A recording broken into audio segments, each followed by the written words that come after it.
Welcome to the Bookshop at the End of the Internet. This podcast is dedicated to helping book lovers discover new authors.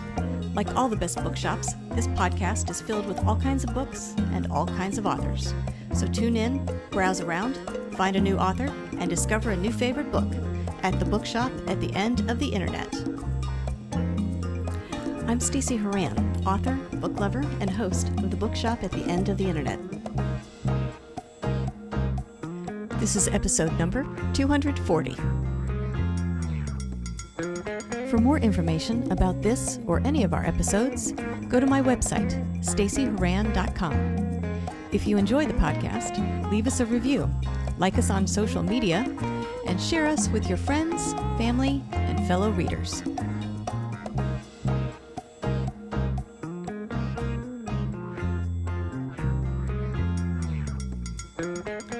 In today's episode of the Bookshop at the End of the Internet, I'm chatting with author Liz Alterman about her new book, Claire Casey's Had Enough.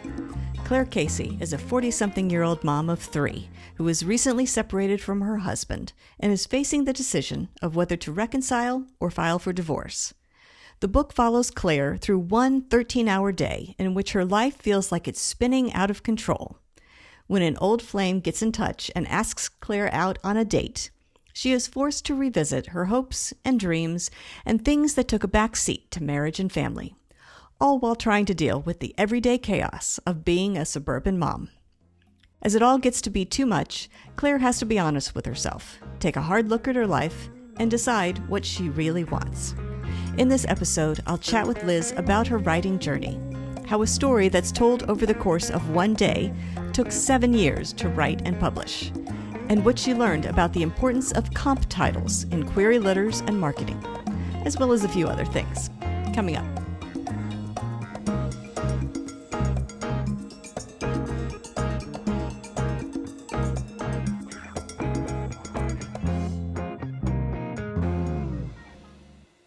Liz Alterman, thank you very much for joining me today on the podcast. Thank you for having me, Stacey. I'm thrilled to chat with you again. Yes, this is your second time on the Bookshop at the End of the Internet. So you've written a couple books since then.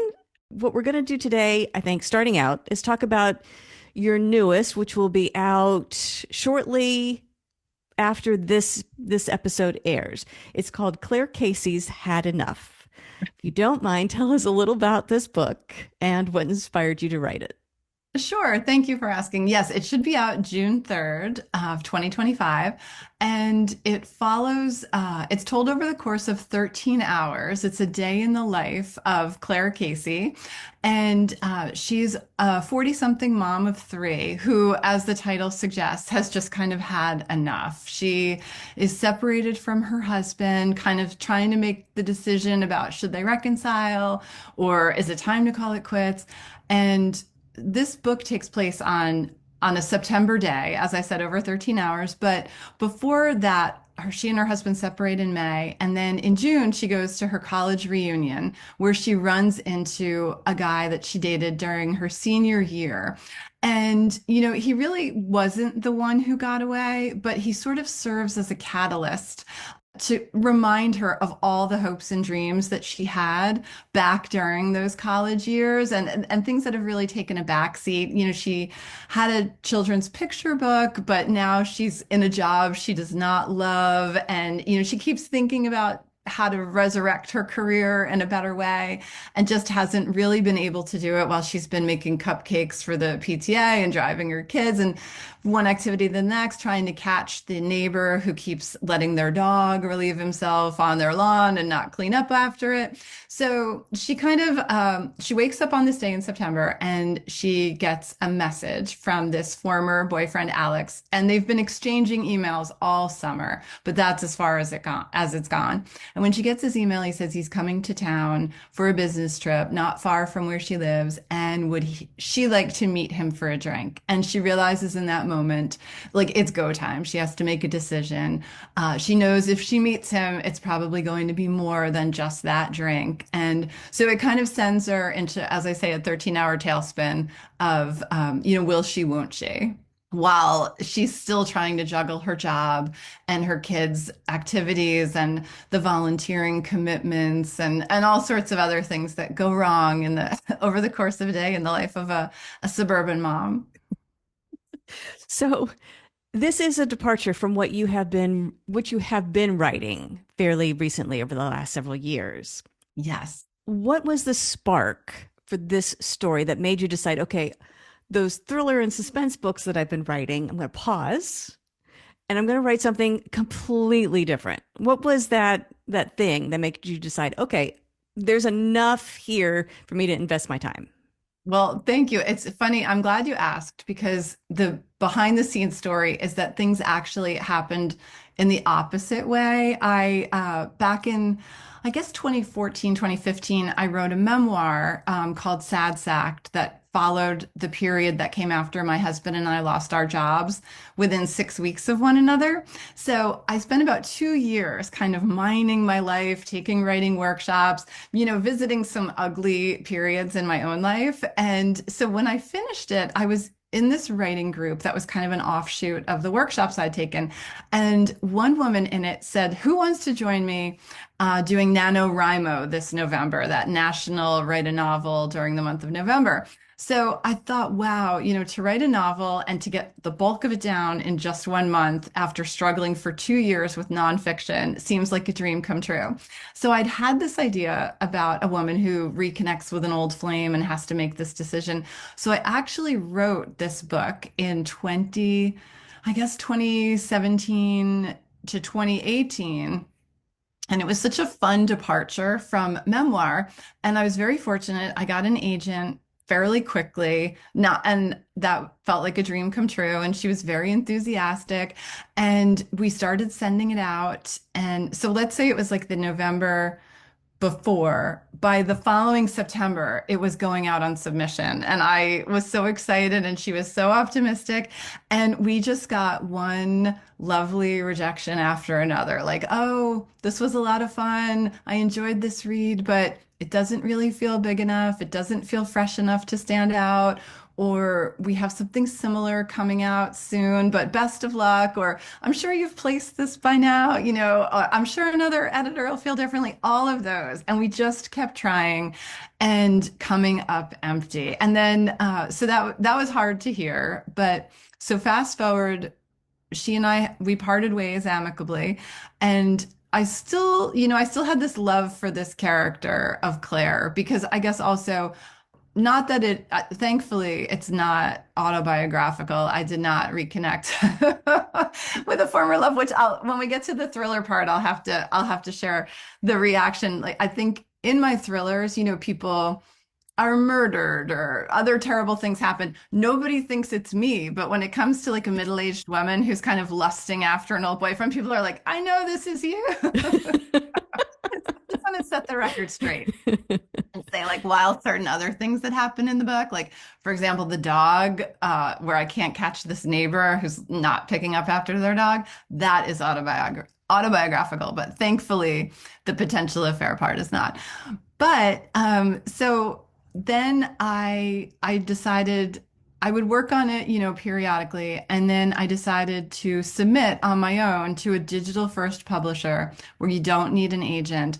And I got just a lovely email from an editor who wanted a revise and resubmit. She was saying that she felt that at that point, the character was not separated from her husband. They were still together. And she was saying a lot of readers are not going to like that. They're going to immediately have an issue that this character would consider an affair. Would you go back and rewrite it and separate them? And just she had a few other ideas that I thought were great. So I took it back. I spent months reworking it, and she was excited about the revision. And then when she brought it to the acquisitions table, they said it's too like mom based. Mom fiction isn't selling that well. Maybe, I don't know if it was the character's age, but they just said, "No, thank you."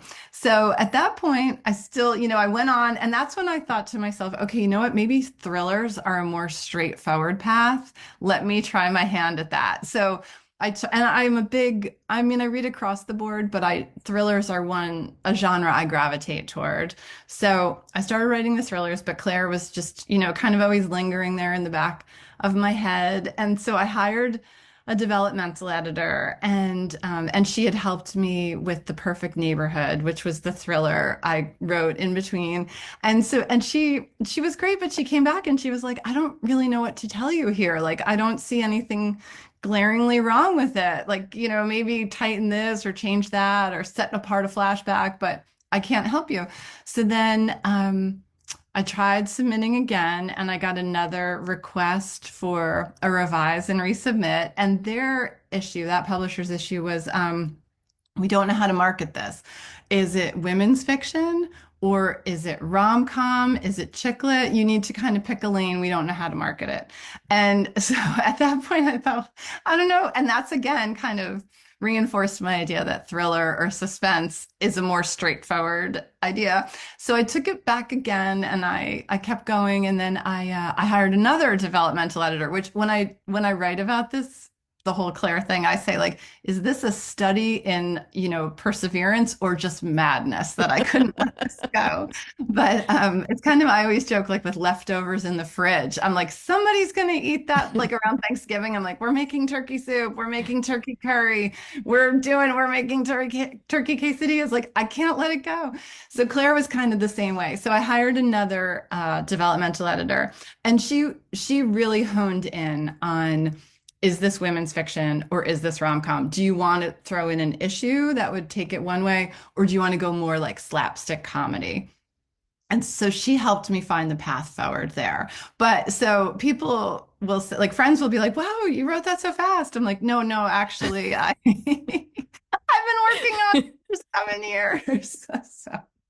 So that, I'm sorry, I know that's a long-winded answer, but Claire actually came before the thrillers, and I think it was really the challenge in placing that book that made me think, you know what, if you're going to write and you're going to spend a year of your life drafting, revising, or more, even more, when just a year is what it takes me to get down that first messy draft. I thought you're going to want to be able to place this somewhere. So right. So biggest lesson learned then after this 7-year journey to get poor Claire Casey finally on the bookshelves? what was the biggest takeaway from that? I think the biggest takeaway is, I guess, just how you can have a story that you love and that an agent might love. But I guess it's, people will say, like, separating the business from the book. I think, like, the ability to market something, and I teach some classes about how to write a query letter, and I always talk about, like, why comp titles are important. And really, it's to show someone where this book is going to sit on a library shelf, in a bookstore, who's your ideal reader. And so I think, like, I just thought I was having this great time writing this fun story that spoke to me. And it seemed like it spoke to some readers, but then when it came down to where can I place this and how am I going to market it? So I guess it's something that when I start to write a new work now, I really think about that. Like, what are the comp titles for this? And many times I'll even try to write the query letter first, or like the flap copy. And I think about, like, where would this sit so that I don't find myself straddling those lines, Right. With this book that's a mashup of 6 different genres. And I mean, it could be the most brilliant story in the world, but you're right. If someone thinks they can't actually sell that, then no one reads it. That's a shame. Right. Yeah. I guess I didn't anticipate that problem. Like, I knew when I was writing my memoir, I got, of course, a ton of rejections there too, where people were saying, well, you're not famous, your platform isn't big enough. Or at the time, because it follows unemployment, and this was pre-pandemic, people were like, what's unemployment? Everybody could have a job if they want a job. Go drive Uber. And now, like, soon robots are going to be driving Uber. So there goes that theory.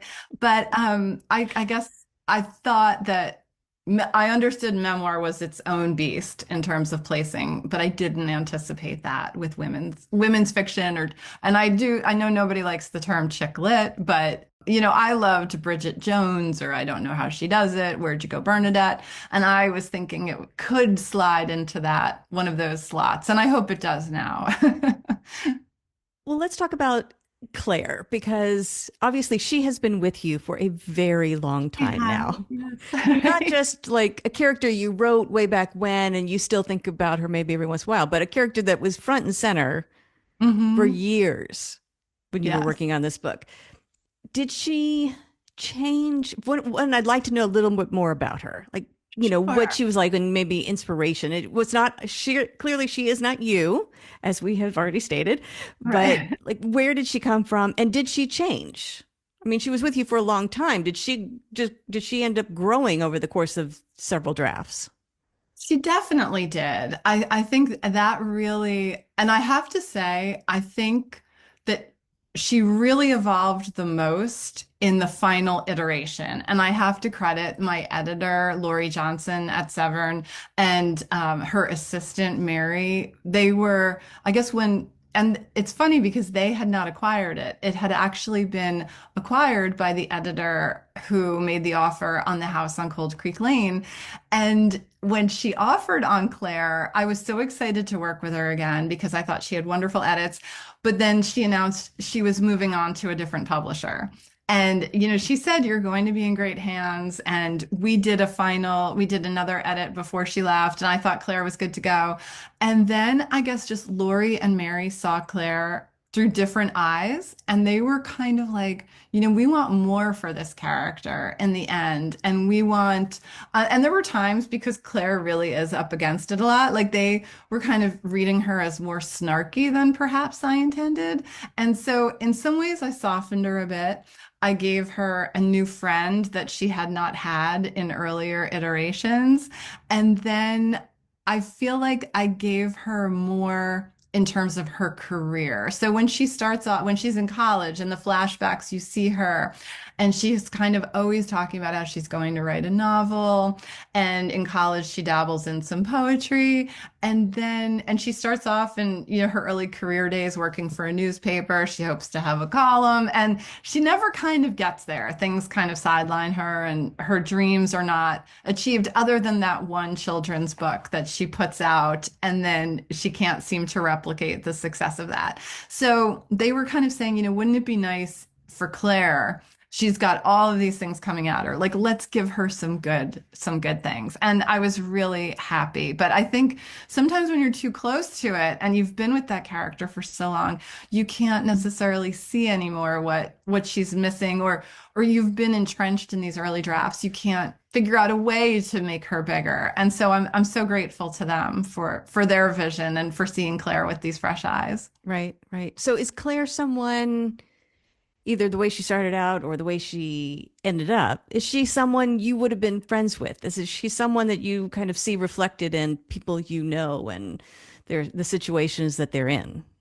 I definitely think so. I mean, I think a lot of times, just as an example, when I think maybe if you go to like a school pickup, everybody there is kind of, smiling and friendly and like, of course I'll make those 3,000 cupcakes. But then if it's a close friend, you get to the car and they're like, geez, I don't have time to bake these cupcakes. And like, this is the last thing I want to do. Do any of these kids need more cupcakes? Or, so I think she's like the friend who has just had it and isn't afraid to be at this point, like honest and like this is just getting to be way too much. She's asked at one point, like, can you do these cupcakes? Can you do this or that? And she also, because Alex, her former boyfriend, is very successful. He's constantly posting these motivational, quips or mantras on LinkedIn, and she really locks into them and starts using them in her life. Like no is a complete sentence. It doesn't require an explanation. Like, so she has all of these kind of running through her head. And so she does change over the course of time, kind of taking those in and then spitting them back out as people make these crazy demands of her. Keeping in mind that the plot, the storyline takes place only over the span of one day. I mean, you have flashbacks to fill in, but was that difficult to hone in basically the storyline to just that very short time period?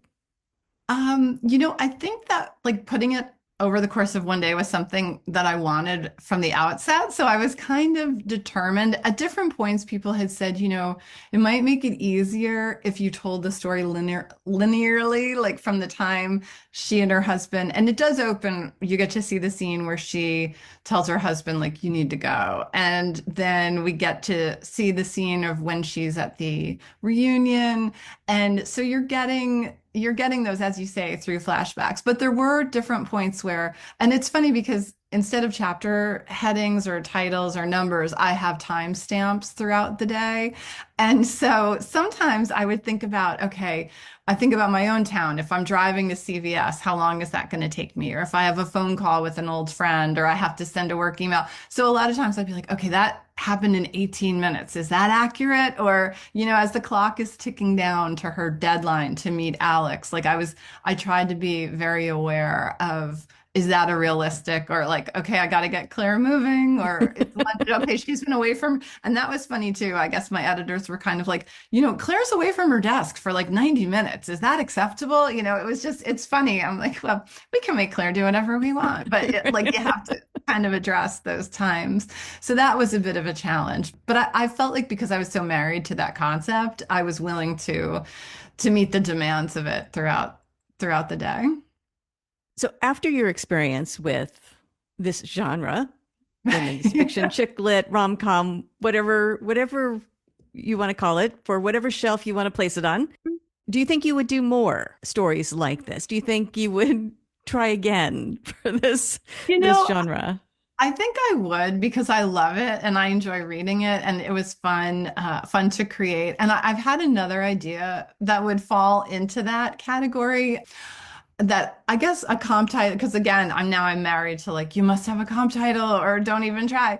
I don't know if you read Iona Iverson's Rules for Commuting, where sort of it's like an ensemble cast and how they all sort of interconnect. And but I guess I do kind of fear it because it is a commitment and it's a labor of love. And then it's like somebody saying, like, your baby isn't good enough, or you're like, I don't know what to do with your baby. So I mean, and also too, I think now the world is kind of changing. I would not be afraid to self-publish it. I definitely would. I felt like I benefited so much from every editor along the way who offered me. I mean, I don't know that I'd want to repeat the same path where I end up with an agent and all these editors weighing in, hiring two editors, having one editor acquire it, and then get the feedback from two new. It was almost like, I feel like instead of too many cooks spoiling the broth, I feel like all of these cooks elevated my recipe, and I'm so grateful to them. But each time new edits would come in, I'd be like kind of like holding my head. I want to tackle, like, and also, is it time to just let Claire go? I don't know.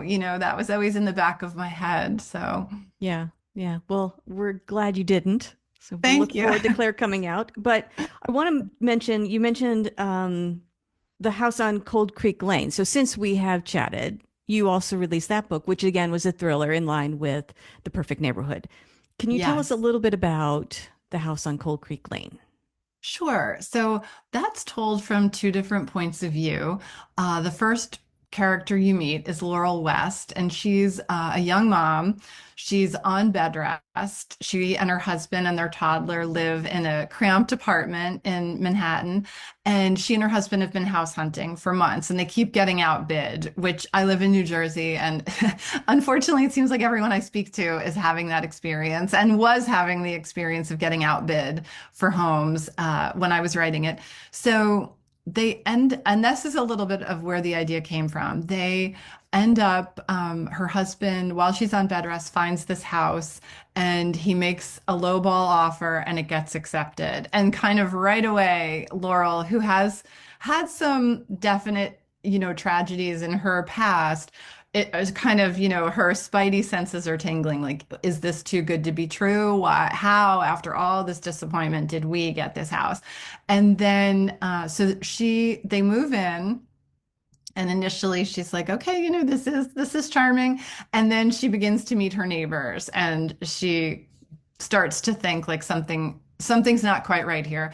And her husband, meanwhile, has had this idyllic childhood and wants to replicate that for their family. So he is kind of like, get it together, Laurel. Like, this is our new start. This is your new home. Make some friends, get our son in activities.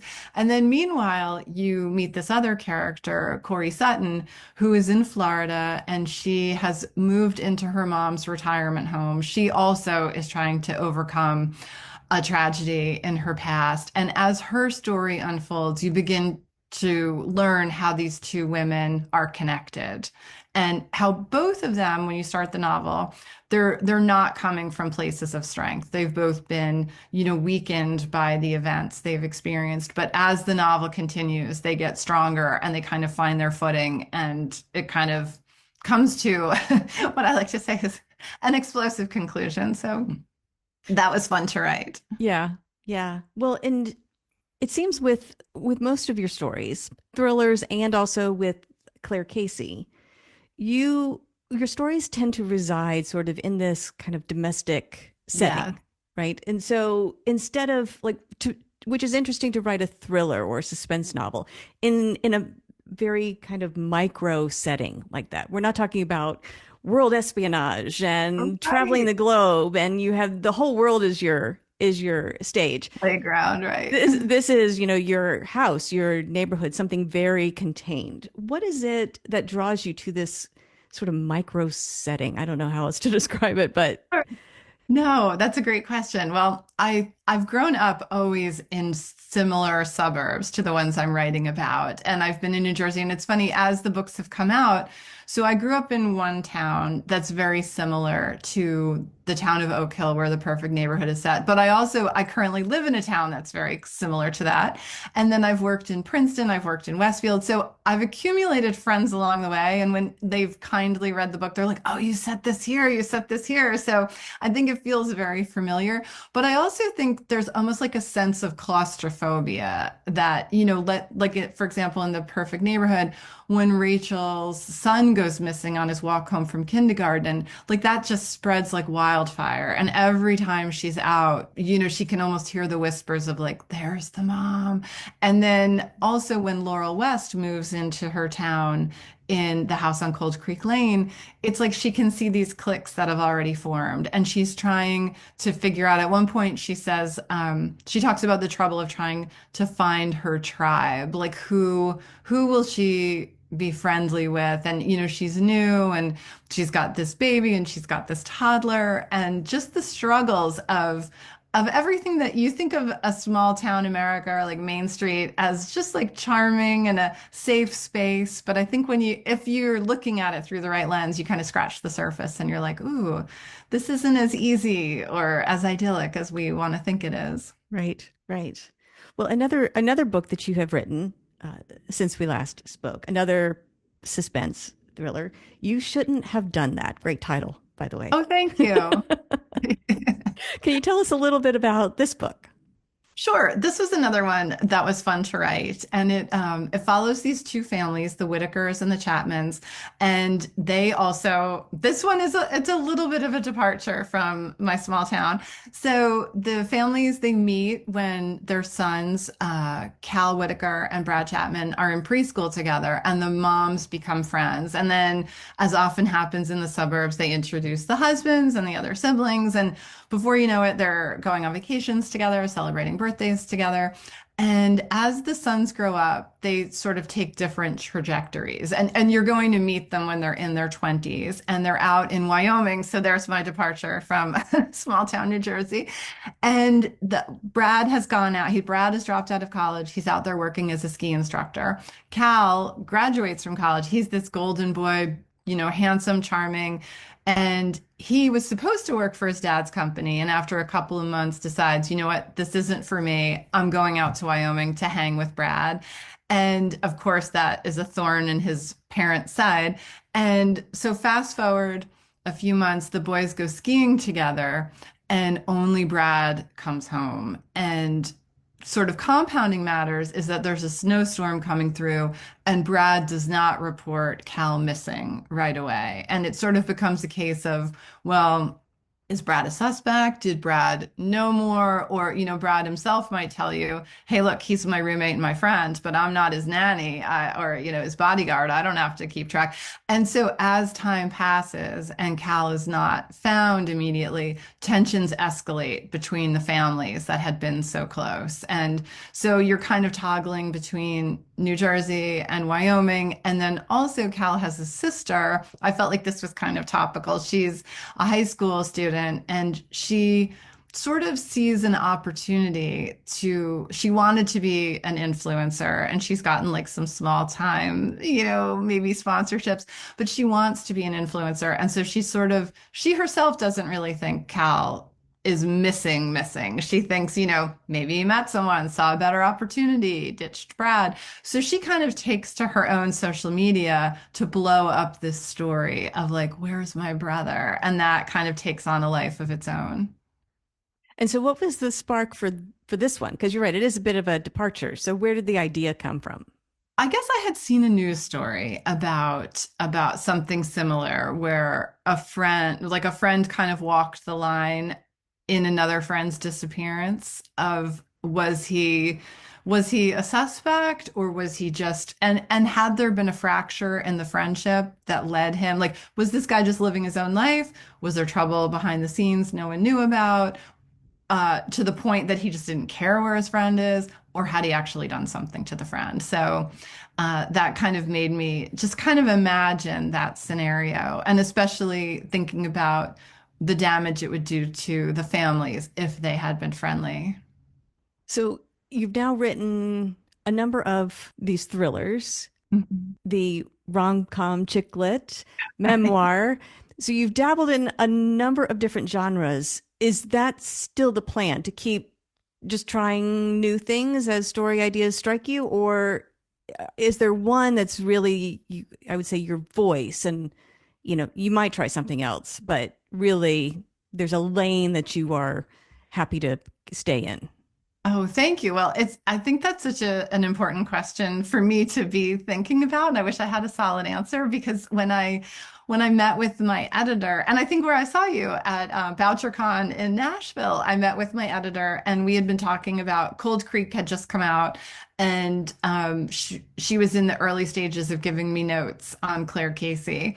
And she had said to me, you have to really think about this. Like, your thriller readers may not follow you. And I was going to say, I don't know that I have thousands of thriller readers. I hope to eventually, but I was going to say that would be wonderful if that were a problem, where I had amassed, millions of fans who were maybe not going to come with me. But so that's something that I'm very curious to see how that translates. I think so far on social media, I've been very fortunate that some people, who have signed up for blog tours are like, oh, I read her other books, I'll read this too. And they don't seem to be holding it against me that I've switched. And I guess I try to go with the project that excites me the most, because again, I know I'm going to be at it, day to day. It's going to take Right. time away from my family. It's going to take time away from, I mean, I joke that like I'll do anything to get out of cleaning the house, but there are times where I'm like, I should be exercising. I should be outside enjoying this beautiful day, but I'm inside trying to wrestle a chapter into submission. So I think I have to really love it. But I'm finishing, or I'm trying to finish a draft of something that would fall into the suspense category now. But I do think so. Like, I was joking with my husband and my kids the other day, like, I feel like I'm running out of ways to murder someone, like fictional murder. I was thinking about authors like Lisa Jewell or Miranda Reichs, like people who've written 24 thrillers. And I'm kind of at like number four, like, okay, I give up. I don't know how to, I don't know how to murder someone. Like, I've run out. I may have to watch more Datelines, but Well, that might so be a problem for the writer in you, but I'm sure the people around you are like, we're happy. We're happy that you as a person have trouble finding different ways to murder people. exactly right. So, okay. So, another thriller in the works, and an idea. So that's kind of what's on your plate. Like, again, whatever story idea comes along that Right. really interests you. Yes, exactly. Like, I guess after, hopefully I'll wrap this up in the next few weeks and then try to figure out my path for that book. But I've had a few ideas that I would classify as like women's fiction or lighter. And I think like it would be nice to do that, especially for with the summer coming up. I'll take a notebook to the pool. My youngest son is like a diving board addict. Like he would just jump off the diving boards and swim all day. So I feel like it's a great place to be disconnected from the internet, and I can just kind of sit in the shade and draft in a notebook. And I think something light as opposed to murder. Like, I guess, I don't know if I had mentioned it when we spoke last time, but I printed out pages of The Perfect Neighborhood to the pool with me, and I was trying to edit there, and a wind would blow and my pages would be flying all over. And I thought, oh God, if people are like randomly find a page, they're gonna be like, that lady is dark and disturbed, and what is she doing over there? So maybe it's good if I stick in the light for the summer. Right. That might be safer. Yes. Good. Well, Liz, if people want to learn more about you and the books, look for new releases, that sort of thing, where can they go to find you and that information? Oh, thank you. My website is lizalterman.com, and I'm pretty easy to find on Instagram. I'm also Liz Alterman. On Substack, I have a newsletter that kind of lists like where I'll be, what I'm working on. I try to give a little behind the scenes story to whichever project I'm working on. I also try to give shout outs to friends' books, things I've enjoyed, or even like a TV series that I've enjoyed. Sometimes I'll do giveaways. So if anyone, it's a free newsletter. I don't block anything behind a paywall. I'm always grateful if anyone wants to support it. I appreciate that, but I don't expect it. And then lastly, I would just say if anyone chooses any of my books for book clubs, I'm always happy to Zoom in, or if they're in the area, I'll pop by. Although I joke, like one time I pulled into a driveway, I had donated books to a friend's daughter's school's like basket auction. And all of a sudden I'm like, am I setting myself up for my own thriller? Like, who are these people? And they turned out to be beyond lovely. So I, knock wood, I'll only have that experience, but. Good. Well, if people do want to purchase a copy of Claire Casey's Had Enough or any of your other books, best place to buy them? I would say your favorite indie bookstore. I'm very fortunate that I live near a wonderful bookstore that has, and a few of them that have been really supportive of me. So I try to direct readers there first, or bookshop.org. I've also been really fortunate to have some wonderful audiobook narrators. I'm really excited about the voice actor who's going to do Claire Casey. I've listened to a few of her other things, and like I can't even wait to get the sample because I think she's really going to knock it out of the park. And for my past books, I've been very lucky that as I attend book clubs, I feel like it's half and half. People read, people listen, and they've always been really kind. And I know how difficult that work is to do. So yeah. I'm so grateful to them. Good, good. Well, Liz, I want to congratulate you on thank you. Claire Casey's Had Enough. We'll look forward to that coming out soon, and all the other books. And we'll look forward to your works in progress when they're ready. So congratulations on everything you've accomplished so far. Best of luck with the rest of your writing journey. Thank you so much for having me. It's been so much fun. The Bookshop at the End of the Internet is a podcast dedicated to helping book lovers discover new authors. Like any good bookshop, this podcast features a wide variety of books by the equally varied and interesting authors who felt compelled to write them. This podcast gives you a chance to meet these wonderful writers and discover your next must-read book. Listen to the authors describe their books and tell you their stories in their own words. My interviews feature books from all genres and authors from all walks of life, including those who are indie published, as well as those published by small presses and large publishing houses. Looking for unique, not so easy to find books for yourself, a friend, or a book club? Tune into this podcast and find your newest favorite author, or maybe a soon-to-be bestseller. This podcast, like all the best bookshops, is filled with all kinds of books and all kinds of authors. Tune in, browse around, find a new author, and discover a new favorite book. You never know what treasures you might find in the Bookshop at the End of the Internet.